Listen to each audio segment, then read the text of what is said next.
Elizabeth Morgan yw fi, rwy'n byw yn Caerdydd, ddim yn siarad Cymraeg, rwy'n trio tyfu bach, okay? A actores a awthores yw fi. Ges i fy ngeni yn Llanelli, symudodd y teulu i Gogledd. Rwy'n mynd i ysgol gramadeg yn Rhyl. Wnes i dewis Cymraeg a Lladin, ond symudodd y teulu i Lloegr.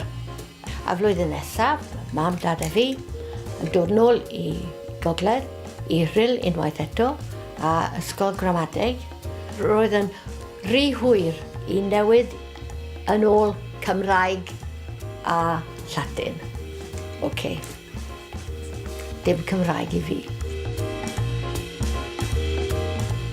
Wedi ysgrifennu 4 llyfrau, a 2 am bywyd yn Ffrainc. A y nofel nesaf, mae'n mynd i gael publication yn y mis Medi.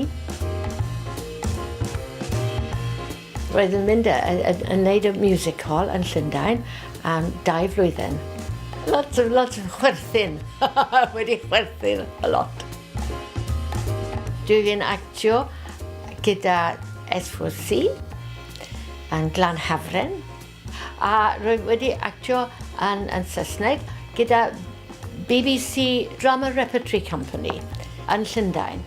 Yn Caerdydd, yn gweithio yn Saesneg gyda'r BBC am The Old Devils.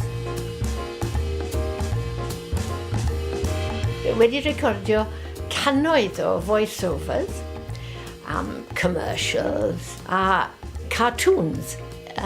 Captain Scarlet, lleisiau, Destiny Angel, Ffraneg, a Rhapsody Angel, Sloan, a Harmony Angel, Chinese. Mae Cymraeg yn bwysig i fi, fel rygbi yn bwysig i fi. A mae Cymraeg, y iaith a rygbi yw bwysig am Cymru. It's a definitive characteristic o Cymru. A mae'n bwysig i fi a dysgu Cymraeg. It's important.